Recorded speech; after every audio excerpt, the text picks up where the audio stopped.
Hello and welcome back to a new video on my channel. In this video I would like to share 4 tips with you that will help you to achieve better results in deep sky astrophotography. I personally made a few mistakes in the beginning when getting into astrophotography, and in this video I would like to share a few of these tips with you. And now let's get started. The first tip is using 2 different power supplies for your deep sky astrophotography setup. That's a very important tip. Try to use one power supply only for your mount. So I'm using 2 different power supplies. The one I use to power my mount all night long, and the other one I use to power the camera, say my Canon EOS 2000D or the Canon EOS 600D, and I use that one to power the ASI Air Pro as well, and the 2 heaters and all of those different things. And that's very important because it's very important that your mount does have enough power for tracking the night sky, because when powering your entire deep sky astrophotography setup with one power supply, that might cause your telescope to not track that good, and then you will get star trails in the final results. Therefore, I always recommend to use at least 2 different power supplies for your deep sky astrophotography setup. Tip number 2 is especially for those people out there who are using lenses for deep sky astrophotography.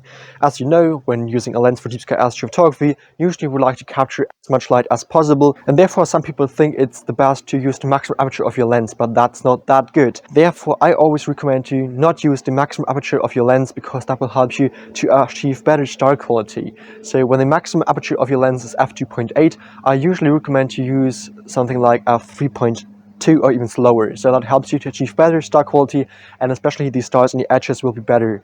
And in general, that helps you to achieve better star quality. So right now you can see 2 different images. The one was captured with the maximum aperture and the other one not. And you can clearly see that there's definitely a difference. And furthermore, you can see those blue halos around the stars, which is something you will not have when not using the maximum aperture of your lens. For sure, it might be challenging to totally remove those halos in your final results, but not using the maximum aperture of lens will definitely help you to achieve better images in deep sky astrophotography. Tip number 3 is to use a dew heater for your guide scope. So in the beginning, I bought my guide scope and I used that one for deep sky astrophotography, and one night I got dew on my guide scope, and then the tracking was not that good, so the guiding was not that good, and then the tracking was not that good as well.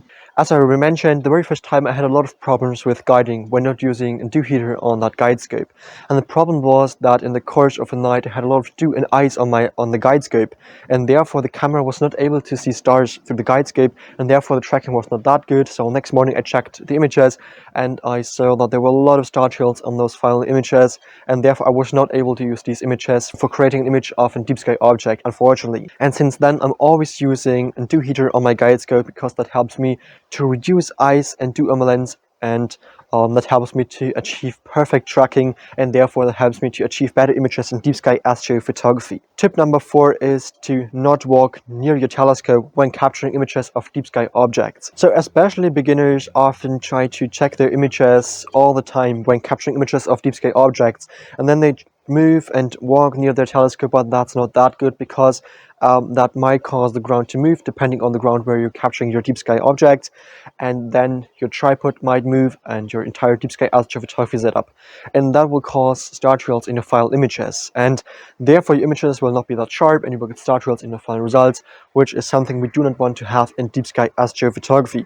Therefore, I always recommend to set up your telescope, take a few test images, check these images, and check whether you have perfect sharpness, whether your images are in focus, and if your image is bright enough. And then I start the camera to capture images all night long, and then I just go inside, and every 2 to 3 hours I check the entire deep sky astrophotography setup and check whether the images are still good, whether the telescope is still in focus, and whether everything is still working as it worked in the beginning. So that's really important. So using these tips for deep sky astrophotography definitely helped me to become a better astrophotographer, and they definitely helped me to improve my images even further.